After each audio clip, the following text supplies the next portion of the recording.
What's up, everybody? My name is Colin Caleb, aka DJ Huggy B, host of Real Talk, Straight Talk. Every so often, we feature a topic that truly evokes the raw emotions of our panel, as well as you, our guest. This week's topic is no exception. Raising children in a broken home. How do we repair those relationships? Parents, we want to hear from you. Children, we want to hear from you as well. Join us for Real Talk, Straight Talk this Tuesday, October 12th on evomm3.com.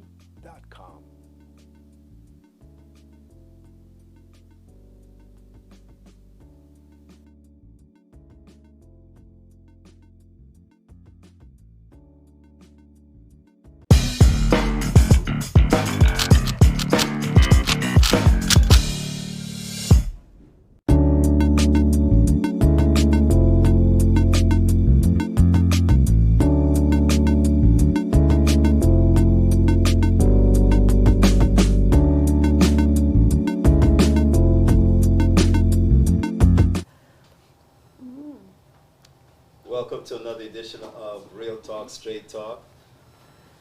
I'm your host, Colin Caleb. Today, I'm surrounded by the ladies on my, where should I start? Left to right? You know what? There are more ladies on my left, so I'm gonna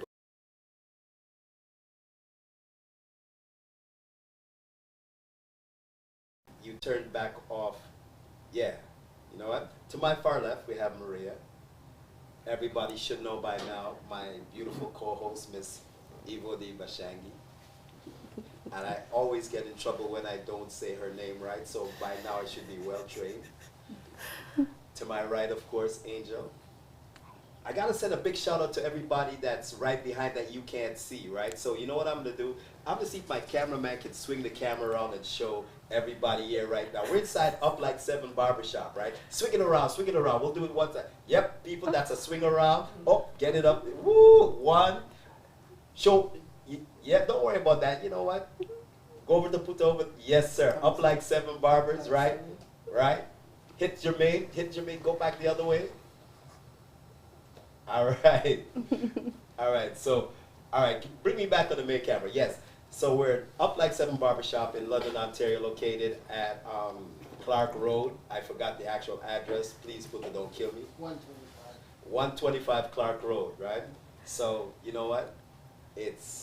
We love the location. Last week,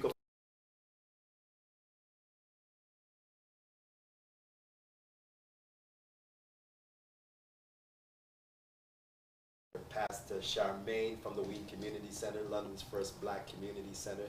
To all the black businesses, we want to show you love and support. I can't say nothing without mentioning one of the best restaurants around. Brand new club, restaurant, bar and grill, what do they say, fusion bar? Jamaican fusion bar. Paranite, right? Big shouts to Paranite. So many people, but we're going to stop right there and get to the show. Today is special because if you follow the commercial, we said this is one of the topics that brings out so much emotion. And when it comes to the show, Real Talk, Straight Talk, we like authenticity, right? And we like when the emotions affects everybody around us, right? We also like to know that the topics, that we're invested in the topics. And today we're so invested in the topics because I'm going to talk for myself. I come from a broken home, so this topic is very near and dear to me. I never knew my mom or my dad until, actually my mom I knew when I was 12 years old. My dad, I never met him. He died before I was born. So this is my dynamic. I'm going to get into Evodi and Maria.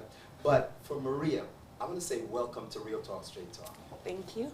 I want you to give us a little background on who you are, because first of all, you're not from London. So people, this is our this is our second out of town guest. The other one was Miss Omaladi, who was from Windsor, but this is much farther away. Where are you from? Or where are you living?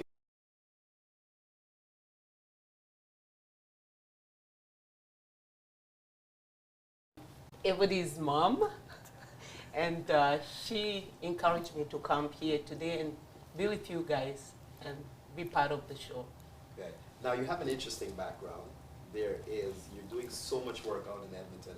I want you to take a minute or two and let us know exactly what you're doing. Okay, so in Edmonton, I have a non-profit organization. It's called House of Divine Grace. I work with young immigrant women, and this organization is based on to advocate, support, and connect. So the purpose of the organization is to kind of bridge the gap between immigrant parents and their children. We find that a lot of young immigrant people are coming to Canada and they are losing their children because there's a gap in the between. So my goal is to bridge that gap by finding out what the kids are going through or what they want and what parents are experiencing, and how can I bring them together to be on one page and to move forward. Okay, so let me ask you, what is the biggest, what's the biggest problem that you find when you deal with the families? The major problem we have, including myself, because I have 6 kids, Evody is my first one. I have 4 girls and 2 boys. So Evody is my first one and other girls. The major issue we have as immigrant parents is the kids are telling us we don't understand them. As parents, we tell the kids we don't understand them. So what is missing in the between there? Because the kids, when we talk to them, they say, you don't understand me. You don't understand where I'm coming from. And for me as a parent, I don't understand what they are going through and where they're coming from. So my goal is to try to close that gap, to make sure we understand the children understand us, so we can work together and move forward. I'm going to touch on what you said about your kids not understanding. I was very fortunate to work with another educator. Her name is Liz Akano from Congress of Black Women. We had a program called the London Area Mentoring Program, and it was, I should know because I was a program coordinator. It was run out of Laurier High School. The majority of the kids that came in were from immigrant parents, right? And what we did was we taught math and English. It was a tutoring program, right? So we started off as being a high school program, and then we opened it up because there was just people that we wanted to reach out to. But the kids that came into the program, one of their biggest troubles was that they're here, they speak English. A lot of their parents didn't speak English. So now they're teaching their parents, right? And so when you have kids that are teaching the parents, there's just a different dynamic. First of all, one of the dynamics was that there was a lot of anger issues because they didn't want to be teaching their parents. So instead of being able to do other things that they saw other kids were doing, now they're stuck. It got so bad that if the parents had an interview, they had to be there.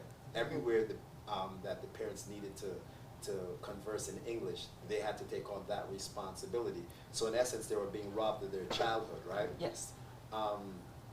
So that's one aspect. And once again, I'm going to touch on my aspect again, and then I'm going to get to Evody. And I know I said that wrong. She likes when I say Evody, right? So that's how you say it. We're going to touch on your experiences with your mom, right? How do you feel now bringing your mom on the show? Let me start and get really personal. How do you feel about bringing your mom on the show? So I feel it is definitely something new.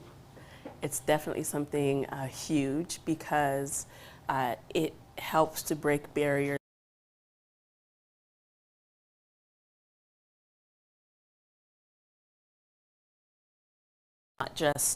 It is not just us that have gone through relationship issues and stuff. It's not just us that have had issues within our relationship. There's a lot of different women and young men and a whole bunch of stuff like that. So I feel like a trailblazer or something, like I'm taking one for the team because it's not easy. It's definitely not easy.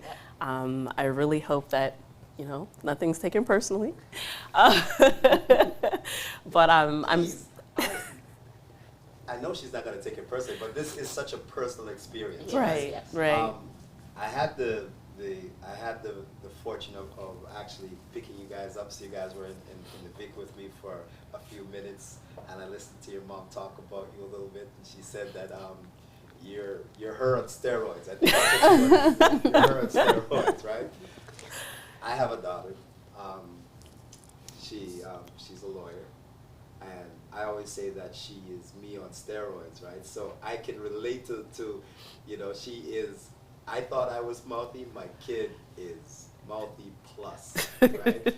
So, the dynamic of me trying to win an argument, right? So when I want to win arguments, I created Real Talk, Straight Talk, so I could actually win arguments because I lost all my arguments with my daughter. She's probably watching right now, so, Angel. Well, yes. Another family dynamic. What's your family situation? So I just have my boys. Yes. So I'm divorced now. So I'm a single mom with 3 boys. And that's quite fun. And both my parents are late. So I love this because, I had a good relationship with my mom. And I was a protege of my mom, but my mom was next level. She's me on steroids. That's what I say. But yeah, so this is a very good topic to kind of bring to the table because it's something that as women, as men in our community and our society, we need to understand the things that go on in broken homes. And it's not easy. It's something that we all have to work on and something that we need to talk about certain things. And I love what you spoke about, like you were bridging a gap for children were bridging gaps for parents between their principals and teachers when it came to meetings and stuff. And when you look at it, I love what Evodi's mom is doing, trying to have that kind of reduced, because when children are brought up in a society where they're telling the parents what's right and what's wrong and how to pronounce things, they feel like they have an upper hand. And that we see a lot in our community, we see a lot in our society. I'm originally from Zimbabwe, and I find a lot of Zimbabwean parents who rely on their children to be like, oh, this and that, oh, this is how you pronounce this. And they will tell you how to pronounce things. It's not pronounced that way. Like in our country, we're brought up, we've got the British English. So it's like sometimes we'll pronounce our English the English way, and then they pronounce it Canadian American way. And then we have our African accent, which is like really strong. And then it's like, don't speak like that. But the minute that kids get in that zone where they can just tell you, Mom, this is not it, when you try to correct them and kind of like put them in their place, they feel like they've got the upper hand. So it's always good to have us as parents try to level with the kids, and yes, understanding children and children understanding parents. It's always hard because there is a bridge. I felt that when I was growing up, my mom and I only started talking to my mom when I was 20. Like after school, the whole school period, I just hated my mom. And she probably hated me too. No, she didn't. But I felt that way. I felt like my mom was a lion roaring on me all the time because it was like, she didn't understand me. You know what I mean? And she was a single parent. My dad died when I was really young. She got remarried. My stepdad died. Then she got remarried, and my stepdad died. So it's like, it wasn't that I was brought up like in a broken home. It was just an unfortunate circumstance where my mom tried it, like, okay, I'm gonna have to bring the family together again, and it just didn't happen. So that was our fate. So for her, it was more of a struggle, like, if your dad was here, but the dad was not there for me to go out and say, Dad, how do I do this? You know what I mean? So it was more like she had to be mommy and daddy. And I feel that's where I get my strength from too. Now raising my boys, it's like knowing that you've got to be both and trying to balance it and trying to, So, yeah. We have a high percentage of single parents in our communities. So it's beautiful to have this kind of atmosphere where we can talk about the problems. Now, for all the people online or listening to the show, especially the single moms, single dads, you can hit us up at 519-694-3429. Let us know what you think. Don't be afraid. We always get a few calls. Mostly what we do get is people that will come and talk to us afterwards, right? There are a lot of people that I'm going to say they're phone shy, right? And it's to be expected. We're doing something that, as I like to say, it's only discussed at the dinner table. It's only discussed when we're, if you're from a Caribbean descent, then it's Domino's, right? Or barbershops, such like the ones where like Angel. These are where the conversations usually happen. So once again, people, if you're out there, we want you to call us at 519-694-3429. Or if you're really shy, you can hit us up online, leave a comment, evomm3.com. And if you really, really want to be anonymous, then hit us up at the info line. It's not even a line, it's email, info@evomm3.com. Now I'm going to get back to the dynamic that I have on the left. Ivodi, what were some of the issues you had? Or can I ask you? Yes, you know what? Real talk, straight talk. So I'm going to ask Absolutely, you, what were some go of the ahead. issues?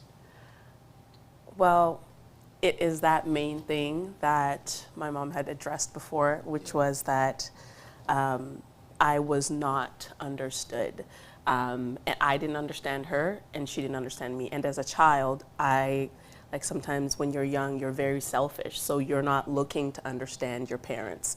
So for me, I'm just like, I don't feel like my need, like for example, the need of attention, because around the time that things started to go rocky with my mom, my dad had recently passed away. My mom had went back to school, taken on so many jobs and stuff, and I was forced to take on a lot of responsibilities of being the older sister, and so.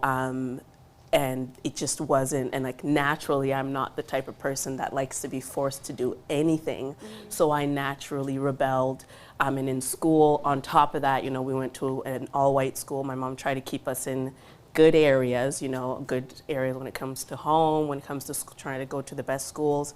And so all-white school wasn't understood there, troublemaker there. And so like with all of that and never feeling like I could go to my mom to be able to be like, okay, hey, this is what's happening, because here I am not knowing how to express myself, and here she is having to take care of responsibility, and because of lack of the ability to communicate properly, we end up just kind of doing our own things. And personally for me, just that communication piece is huge, because I think at any point, if we would have been able to talk about how to grieve, because we were all grieving too. Like my dad had just died, and I think I was like 10 years old. So that's old enough to understand what's going on. So that we were all grieving. There was a lot of responsibilities. I had younger siblings, so much that it's like I literally started doing things on my own. I felt grown. I was taking care of the home like I was grown. So I started to do things like I was grown, leave the house like I was grown, take care of myself outside my house, living in the streets like I was grown. And I think I was like 13. So definitely that communication piece. Okay. And now I'm going to take it to you. Can you take me back to the early years? How long have you been in Canada, first of all? Since 1996. Okay. Yeah. How many people did you come with? Your husband, how many kids were born here? How many kids were born? Okay, so I think for my story to make sense, I think I need to give you some background where I came from and how I came to Canada. So, so I was born in a big family. And first of all, before we even continue, when we say broken home, we always picture a single parent or one parent. We call it broken home. Every home is broken. Even with two parents, it's broken, but it's to a certain degree. Different In which way are you calling yourself broken? So because you can have two parents, but you still have a broken home. True. But for single parents, it's more broken because you are missing the other aspect of, you know, a complete family. That's why we're calling it a broken home. So I was raised in a two-parent home. I had my dad, I had my mom. But I never was close to my dad. I could not communicate with my dad. Why? Because of our culture and our background. A girl is not supposed to be, you know, close or to be in very close relationship with the dad. We are more with the mom. So growing up, I was more close to my mom. But growing up in a family of 11 children, I was number 6. So first of all, I felt invisible. I did not exist because I had to go through all the other siblings to get to me. And as a matter of fact, I felt like I was a scapegoat of the family. Why? Because I had 5 older than me and 5 younger than me. So the older people expect me to help them as the, you know, their younger sibling. The younger ones, they expect me to be a grown-up and help them. So I was in the middle. I didn't have a way out of there. So that's my background, where I come from. And second, in my culture, at the time, you can get married at the age of 14. So for me, I got married at the age of 14 years old. Wow. I got taken out of school and I was married overnight. I didn't date, I didn't fall in love, I didn't know what love was. Boom, you wake up in the morning, you're somebody's wife. Ooh. So I had EVOD when I was 16 years old. I was learning who I was as a person. And then I have this child that I have to take care of right away, and at the same time to become a wife to somebody. And I didn't know what being a wife is anyway. So for me, I see that my background was broken already before I even bring the children in this world. So now, I came to Canada because my late husband had a scholarship to come and study in Canada. So I came with him with EVOD and one of EVOD's younger sister. We came to Ottawa. We stayed in Ottawa for a couple of years, and then we moved to Edmonton. And then he passed away when EVOD was only, I think, almost 11. And then the youngest, at that time I had 4 kids. The youngest was 11 months and the oldest was 11. Looking back at everything that happened right now, I understand where my daughter was struggling. Because first of all, I didn't know who I was.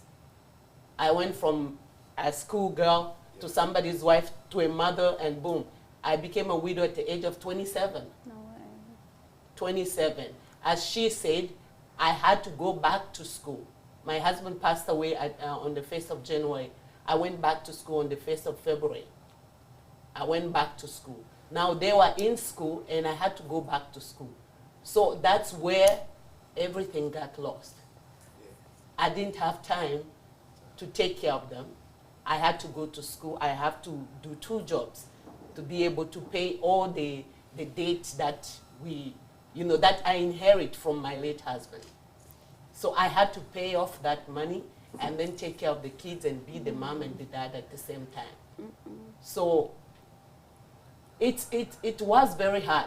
And I can say that maybe I was selfish at the time because I thought about me. I need to do this, I need to go back to school, I need to do this.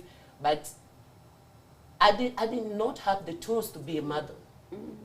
I did not have the tools to be a mother. I did not know how to love myself. So I did not have even love to give to my children. So I understand exactly to the point that EVOD find herself doing things or being on the street because she didn't feel that I was there as a mother. I was still looking for my mom.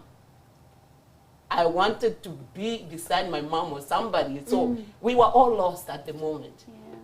So now, looking back to today, like I'm so proud of her. I'm very, very proud of her because today I'm sitting here talking about what happened with her. We could not be in the same room with Evody before. Like Evody, if she hear my voice, she would just explode. She would just explode. But now we are sitting here talking. I think this is a big step, and I feel so proud of her. Well, I gotta say first, hold on. I'm proud of you for saying that. That's huge. I'm very proud. I didn't think, especially because I have to continuously, as we're trying to repair a relationship, I have to continuously shift my perspective, because sometimes I'm like, oh no, you'd never understand, and you continue to prove me wrong. So saying what you're saying and taking accountability for me, I respect that. Thank you for that. I'm proud of you too. Well, I'm proud of both of you in this moment. I'm about to just I'm proud of both of you. I mean, like, coming from where you're both coming from. It's and like I gotta say also another backstory, because you both know, because you know my story. Yeah. But like I also got I got pregnant at 15 actually, after when I left my mom's house, and I ended up giving birth at 16, and so there was something that happened to where I had to leave Edmonton, and I ended up here, and I was here on my own, and so that there, I don't know if my mom wants to say her side. It's funny because I was reading my mom's book, because she wrote a book. Show the book, Mommy.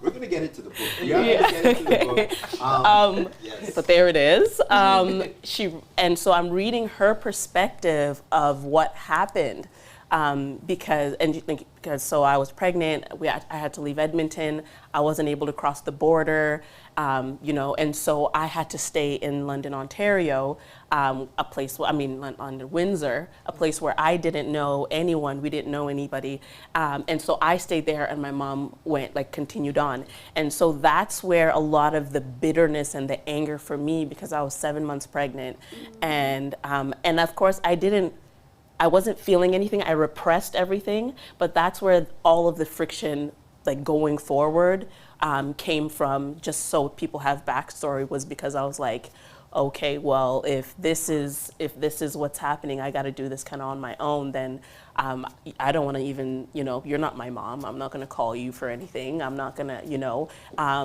and so that's where that bitterness and all that came from. And so reading in her book, her perspective on it, it was really interesting to see how that played out for her, and what she remembers of that day, and her reasoning behind, leaving me in Ontario and all of that.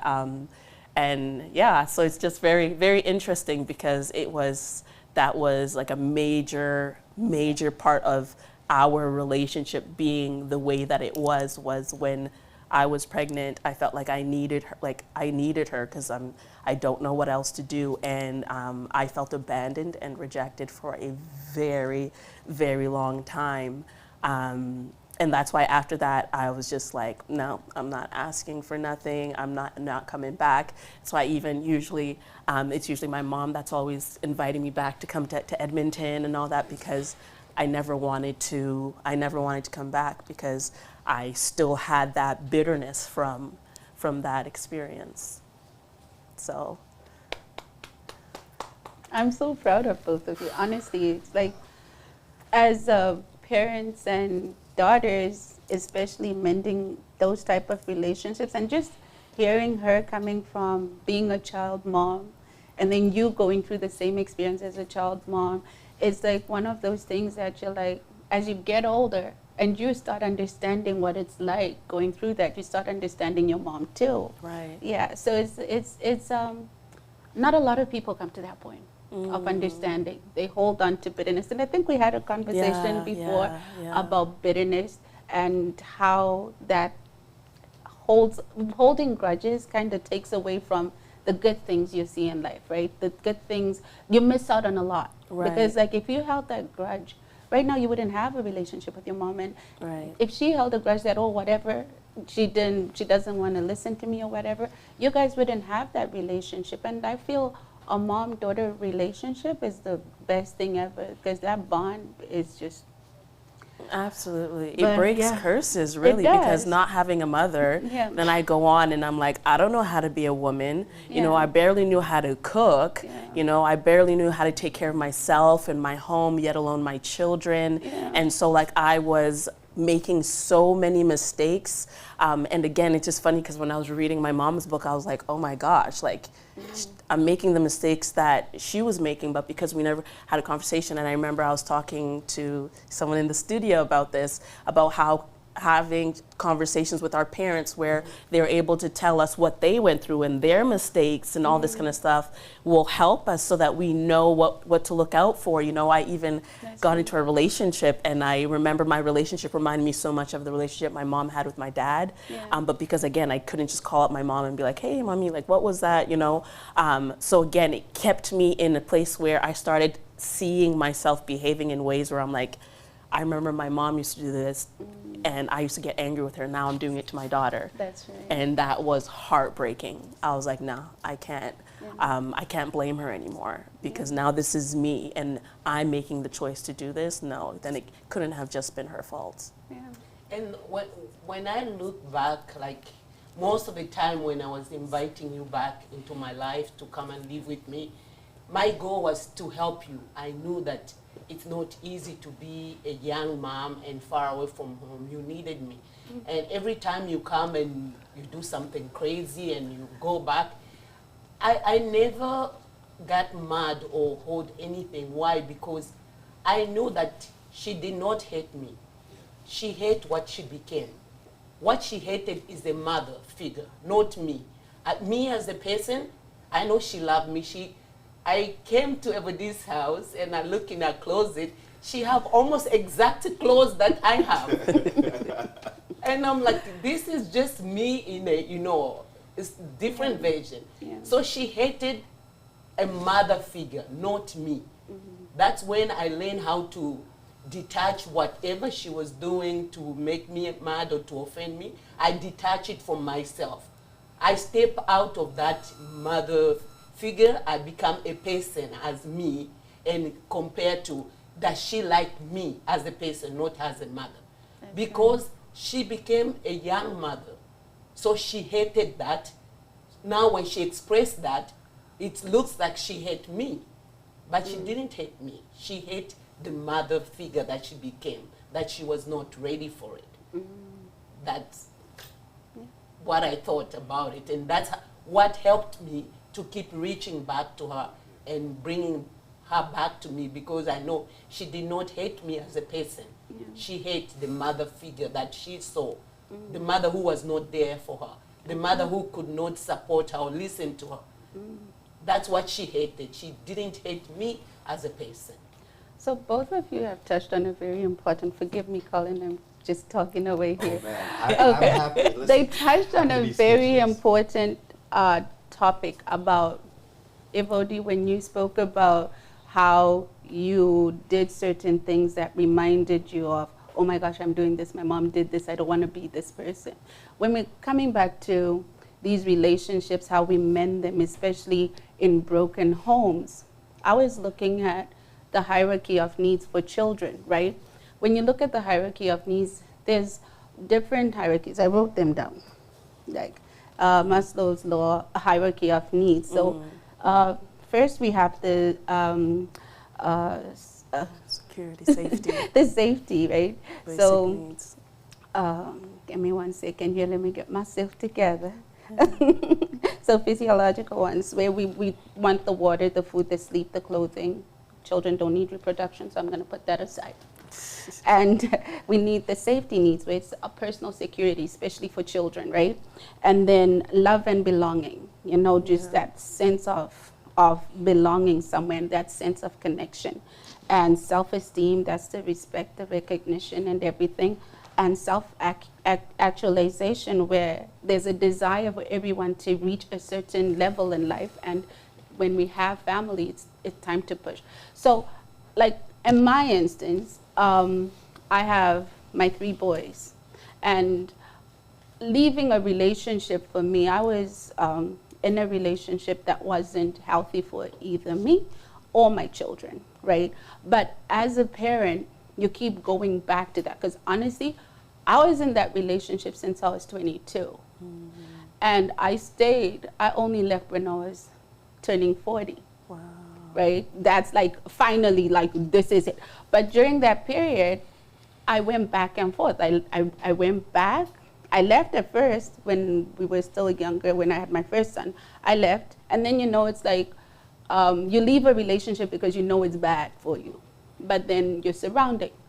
Oh, you got to do it for the child. You got to do this. Right. Oh, you're breaking the relationship.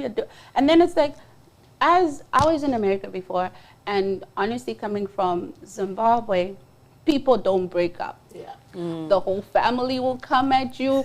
You got to keep your family in order. You got to keep your family in check. So people are not allowed to break up. No, they are. But I mean, people don't break up. It's like you've got aunties, uncles, everyone will come in and make sure that relationship stays. There's family counselors in it. But then going to the States, I'm alone, and I'm like, I've gained my own independence. I've lived with my mom. She was such an independent woman. She was a major in the army. So it's like for her, she was this militant person who was just like, I do stuff. So I kind of got that from her where you don't push me around, right? So I was like, I'm not going to continue in this. I don't want it. But then I went and then everyone kind of pushed me back into it. I'm not blaming anyone, but I took it on myself to say, okay, you know what? I don't want to be a statistic. And in the US, you know, it's like, single moms, it's a common thing. I don't want to be that statistic. I go back, have my second child. Things are still not working out, right? Like when relationships are different because you go in for different reasons. And unfortunately to say, my reason was we fell pregnant in college and then we had to tie the knot because I didn't want to be an embarrassment to my family. So that was my reasoning for it. So it's not like I was in love, love, love, love. It was more like I had to grow in love with this person and start learning more about them, right? So it's like, it kept messing up. And then third time around, I left again, came to Canada. And then followed, we decided to work things out. Things kind of go well. Had my third child, things went bad. And then at this point, I'm like, what am I doing to my children? At first I did it, okay, I love this person, let me go back. I did it for my people, let me go back. I did it for just myself, like, I don't want to be a statistic, let me go back. I did it for my friends, oh, come on. I did it for everything else other than the reason, but it still didn't serve my children right because in the relationship, you're arguing, you're fighting, and the children are watching this, right?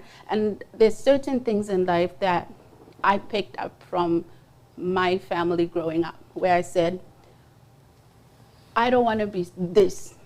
When I start my own family, I don't want to be that. So there's certain things you take away. So I started thinking about myself. Sometimes I'm short-tempered and all, but then I'm thinking, what am I doing to my children? How, when they watch me, what are the things that they're going to want to take away, you know? And then you have to make some difficult decisions because they also learn, like you'll make your children weak by staying in bad relationships because they're going to say, oh, my mom enjoyed it. She came up on top. Yeah, I would come up on top because I'm a strong person, but she enjoyed it. So she's going to be, I can enjoy anything. So it's like they're going to be stuck in bad relationships saying, oh, my mom and dad worked it out until the end. So at the end of the day, it's all about making the decision that's healthy for yourself and your children, because it's not healthy to be in a relationship where you're arguing and fighting in front of the kids. That will take away all those needs for the kids because one, they're not feeling secure. Right. And sometimes some needs are not going to be met, like just basic needs are not going to be met because if you're in a situation where someone is an alcoholic or someone is spending money on the wrong things, you're not going to have money to support your kids, right? And there's also the self-esteem part of it. I can be mad and then I'm just going to lash out on my kid. Honestly, that's going to happen. We can't hide that. It's like one day I'm going to be mad because of something that happened between me and Daddy Dearest. And then my son comes by, Mommy, you want to play again? Go away. You know, stuff like that will happen because you're just in the moment of your anger. So I feel like there's so many things that fixing the relationship is putting the kids first. Right. And nothing else, like it, especially, this is mostly for people who have broken up, my opinion. I'm not a psychologist. I'm none of that. It's just my personal opinion. If you need more work on that, you can go read some psychology books. But I feel putting the children first. You can have your own differences and just avoiding fighting in front of the kids. My son is here and he's seen it all. I don't want to lie, but he's seen it all from when he was like a kid till he's 18 now, almost 18 now. But it's like, there's now that point where you always have to go back to the kid and have a relationship. Talk to me. If you can't afford a psychologist, be the psychologist at that point. I know some things will not happen where it's like, some people don't want to go to a psychologist, but make sure you have an open relationship with kids. That's what works for me. I mean, I may not be the best mom or whatever, but I feel like I try and I strive to make sure that I have that open communication link with my sons. Like, we talk about everything from sex to books to anything. Whatever comes up, whatever pops up, which can be uncomfortable, I'm going to talk about it. Because I want my kids to feel like I can talk to mom about anything, right? Yeah. And yeah, like, I didn't start talking about sex with him today because he's 18. When he was probably like 6 years old, we were having those conversations. 6. I got a daughter that's 8, so I can't have those. No, I mean, like, because there's a lot of things out there that will influence a whole lot of kids, and they've got to be prepared, you know, and this, it is scary. I got a daughter that's 8. I'm scared. It's scary. It's scary, but I feel like developing that open communication from when they're a young age, they're able to talk to you about anything. But then when you start saying, start talking to them when they're 15, no. It's like they're watching TV. And for me, it was more about the content that they were watching on TV that made me realize, okay, I need to have some certain conversations. And at a certain point, my son was in grade 5, they started talking about certain sexual activities that I didn't approve of. So I had to discuss those things with him. You know what I mean? So it's like just having, biggest thing for me, I'm gonna cut it off, is communication. That makes me think about something huge. Communication. Boundaries. Boundaries too. Boundaries, because with communication comes boundaries. Because I feel like, especially as Black people, I feel like parents impose on their children's boundaries. That's it. In the sense of it could be as simple as space. Like, I remember this recently, my daughter's been like, very body conscious, and I'm like opening the door and she's trying to shut it, and I'm like, what do you mean? I'm seeing why are you trying to But like, that's her feeling like that's her space, and for her to be respected, as well as, I don't want to do this, but we impose ourselves on our children.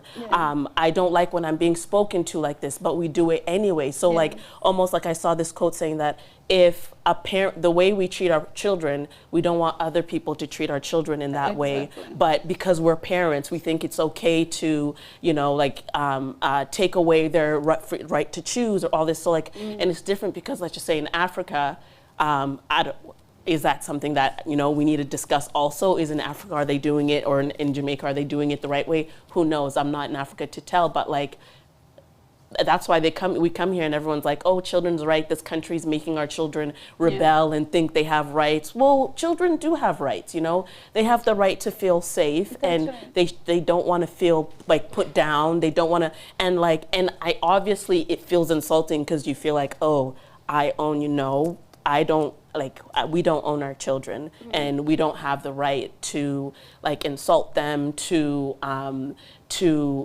even, okay, let's not go there. Anyways, well, We have so many other conversations. There's just a lot of things, but mainly boundaries. Boundaries, like, we don't allow our children to have boundaries, and then our children go out into the world, and then it's like, who cares if someone insults me? Who cares if I'm in a relationship where someone is abusive towards me? Because even when you're saying, no, we have to, sometimes we get angry, sometimes, you're in a relationship and this man is, you take all the money and you spend it. But it's like, at the end of the day, yes, it's gonna happen, but no, there's consequences. That's like that. It's like, and it's not as easy as just don't do it, right? Whether it's prayer, whether it's, reading books, whether it's therapy, but like there's a lot of work that goes into fixing a broken relationship, because there's never broken relationships, there's just character problems. That's it. It's people who have issues with their own character, and then when they come together, it becomes a relationship issue, because guess what? People who are healthy don't stay or don't, aren't around brokenness, really. If you really think about it, they kind of are like, oh, something's off here, I'm on to the next. Yeah. So that's kind of what And I that feel. boundary issue is very important, because like I know my sons and I, sometimes I just say this and that, and that's how it's gonna go. In my country, honestly, it was like, you have no feelings, pretty much. That's why my Right. mom and I couldn't get along, because it was always like, but I have feelings too. So let me just break it down. Feelings are taken literally. Oh, you have feelings to sleep with a man. That's pretty much it. That was it. Right. Like, so the feelings of children pretty much would not have feelings in my era of growing up. It's like, do this. You're not supposed to feel any type of way. You're just supposed to be respectful. Yes, mom. Yes, dad. Right. Whatever. But That's a generational. yeah, Absolutely. Yeah. Because my era is the same way. Yeah. Well, I grew up a little bit with my grandparents, right? And so you can see the generational gap there. Yeah. And theirs was a rigid set of rules, right? So, the generational gap is now this younger generation that's coming up, right? Obviously, they didn't go through the things that we went through. It's so hard if you don't become their friends. that's true. Absolutely. That's I can't true. be. I was never my grandparents' friend. No. Right? Was never. There was that kind of. That was never going to happen. Yeah. But it started off with my daughter. Right? I became a friend. I try to be a friend to these ones right here. I'm not sure if I'm there yet. There are times you have to learn where there is some boundaries, because at the end of the day, there's some respect that you need in return. And so, I try to walk that line where, yes, you're my boy, you're my dude, but yes, you know what? There's a respect factor. I need you to respect me. I need Yes. you to respect people around you and all that stuff. There are so many definitions of what constitutes a broken relationship. I started off by talking about the single family dynamic, and I'm so thankful for Maria for elaborating and letting us know it's not only the single family, because so often we tend to think about it as a single family issue, but it's clearly not. There so many things that came out of this. Angel, we're going to talk about some of that stuff on another episode as we continue with the relationship cycle. Maria, I want to thank you I want to thank you because this is one of the dynamics why we have Real Talk, Straight Talk, for people that aren't afraid to come in and express and share their feelings. And so I thank you so much for this day, because outside of when we had the PPC, and that's just a different type of emotion, this has been, I think, our most emotion-packed show in that sense, right? Yeah. God has said, as we start to come up to the end of the hour, it's never long enough, right? Yeah. Right. I want you, Maria, to talk a little bit about your book. I want to get into that dynamic. There's still so much that we can talk about the relationships, right? Once again, for people that are watching, if you have any comments, hit us up at email. You can email us at info@evomn3.com. You can leave comments on our Facebook. This show does go to YouTube on Friday. It's replayed on Thursday night from 7 to 8, so you can catch it again. Don't be afraid to leave your comments. The comments are what actually help make the show. There have been a few people that have commented over our last set of shows, and we've actually tried to incorporate them. But Maria, we're going to get back to the book. I want you to show the book again. You showed it earlier. This is the book here. It may look small, but it's full with the good stuff in it. It's, yeah, the book is called Transformed by His Presence. Yeah. Basically, it's my whole life story in this little thing right here.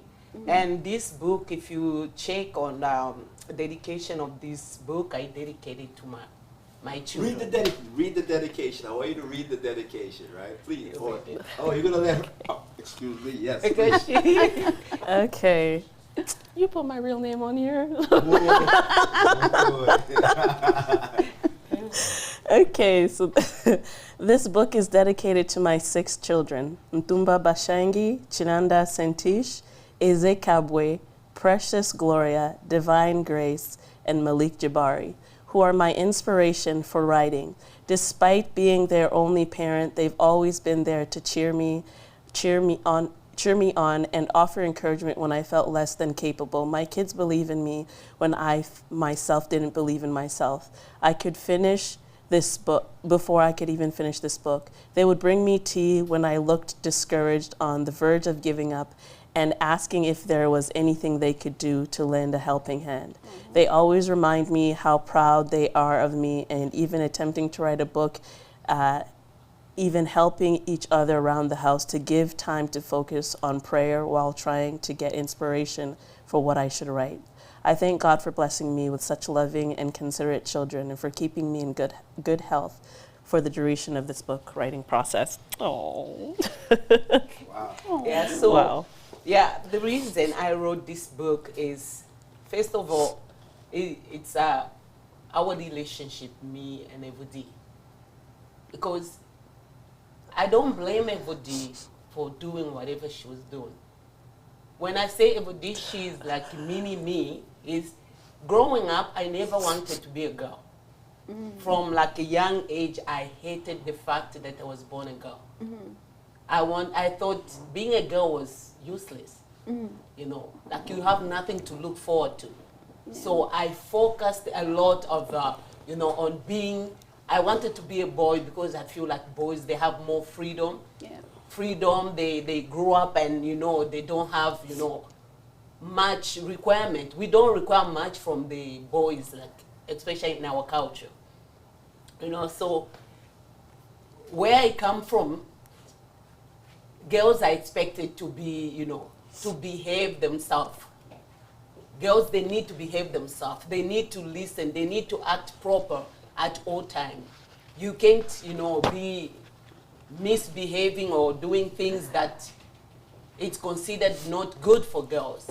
Boys were free and, you know, to be boys. They'll go play soccer, they come back, what did you cook? They want to eat. Girls, we were home washing dishes, cleaning up, taking care of everybody. So that's, I hated being a girl. So I never imagined myself to become a mom to somebody or to be able to love the fact that I'm a mother. So when I saw that in Evody, I couldn't blame her because I knew I was once Evody.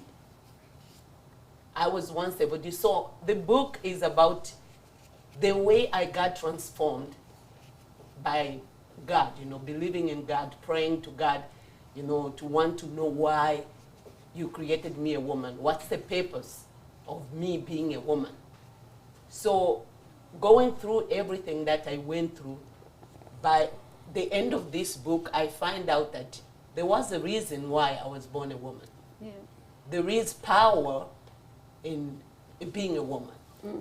You know, there's a lot of things that I can do as a woman to change my life, to change people around me, and to change even the world as a woman. So that's what the book is about.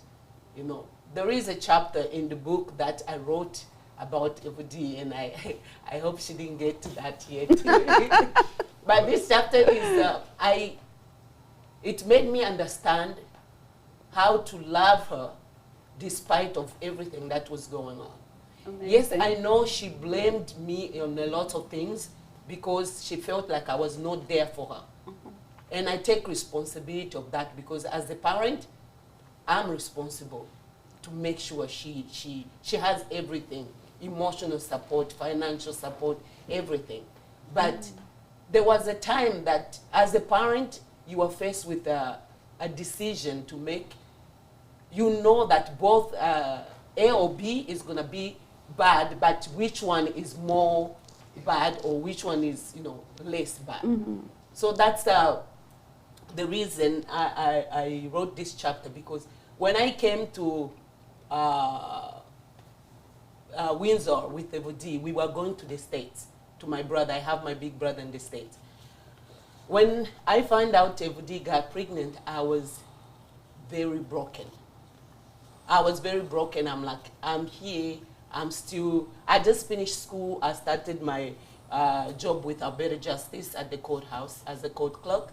And now she's pregnant, and I have the other 4 kids at home to take care. Like, how am I going to do this? I felt like I was not capable of taking care of Evody, of taking care of the baby that she was bringing in the world. I felt like if I let her stay here, her life won't be the same.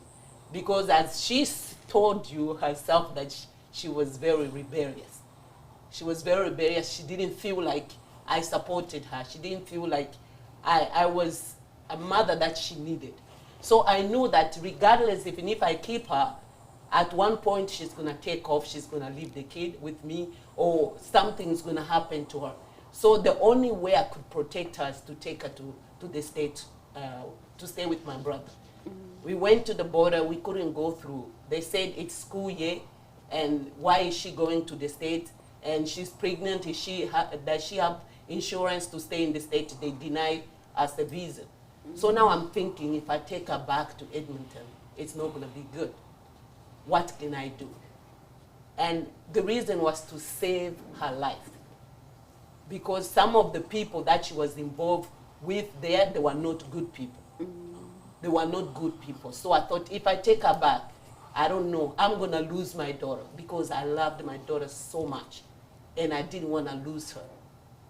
So I remember standing in the middle of Windsor Street there thinking, what should I do? I went in the phone booth, took those phone books before we had phone books. Yeah. I opened and I found a shelter. I called them. I told them, this is the situation. I have to leave my daughter here. I can't take her back, because if I take her back, I don't know what's going to happen to her. Once I called the shelter, I gave her $20. That's all I had. Wow. I gave her $20. She was pregnant with $20. Wow. And she got in the cab going. And when she was looking back, I looked at her and I'm like, what did you just do? From that day, I hated myself so bad. Like, I couldn't even think I was worthy to be her mother. I cried all the way back to Edmonton. We came on the bus. 2 days on the bus, I was crying.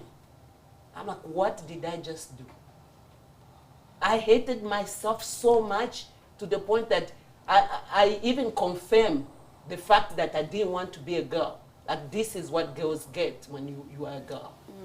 So, but this book, it shows the change and the transformation in my life. Because once I knew that God had a purpose for my life, for me to be born a woman. God had a purpose to give me Evody. Evody, she was a constellation child. Because before Evody, I had a son. And that son died. And I was pregnant with Evody, I didn't know. Wow. So 3 months after my son died, I had Evody. So Evody brought so much comfort and covered all the loss I had for my son. And Evody, she's one of the child that is close to my heart. And I always pray for her. And I always tell God, God, I know I don't have everything I need, to raise my children. But I need you to meet Evody on your own level, on her own level, where she can understand you, where she can know you and believe in you. And I can see that happening to Evody. I can see that happening to Evody because I got transformed when I came back to London. Evody invited me to women's conference. Wow. At that women conference, that's where I got my deliverance. I got delivered. I get to the point of knowing who I am as a woman and regain my power and control and become the woman I am today because of Evody, who invited me to London at the women conference. So that's what's the That's book deep. about. Yes. Deep. Wow. Wow. I can relate to both of you. I've always said to Yvonne, there are certain things that we relate to. Mhm. I was very, very, very upset at my mom for you know, she, like when she came here, she had to work and she had to leave me, and so I grew up that way. When I finally came here, I was upset beyond belief, right? For years, I think my daughter saved me. I told her that many times because it actually started to teach me how to be a person that actually loved people and all that stuff. When you grow up by yourself, it's such a different dynamic. I was shy, and being shy in Jamaica is not easy. And then coming here, and I came here at a time when I came here, there was 3 black people and 3 black kids in the school. I was one of not even 3, there was 2 other than me, right? So there was a different dynamic. I didn't speak English well, obviously, right? So I didn't, and I was shy, so I didn't have friends, right? And all it did was make me turn more inward. And being inward creates a certain amount of selfishness that lasted for such a long time. So my daughter is like, you know, she came along and it's from there that I started to see my progress, right? She's like my best friend in that aspect. So, you know, it was so fortunate, like this Thanksgiving that just passed was so good. So these guys were there, we're all there.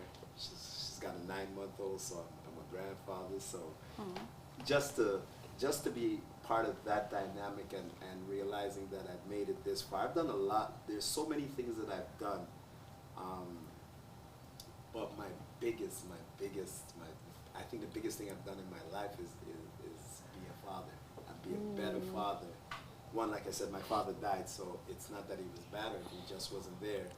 But be a father when I didn't have anybody that showed me, right? And so that's like that's the one thing that I'm proud of, right? So We're proud of you too, Corey. I'm proud of you too. So on that note, I can say I am proud of Evody. yeah. Why? Because for me, when I became a widow, all I looked at was an opportunity for me to go back to school, work, and, you know, better myself. Yeah. I kind of forget that I was a mother. But what I see with Evody is that she spends more time with her kids. Yeah. She invests a lot in her kids compared to what I did with them. Because I didn't have the tools and everything that I needed to be able to take care of them. I felt like, oh, now I'm free. Okay, I was somebody's child, somebody's wife, somebody's mother. Now let me find who's me. And then I went to school, and I started, you know, trying to better myself. I didn't have time for them. Yeah. And the culture where I come from, it doesn't help us.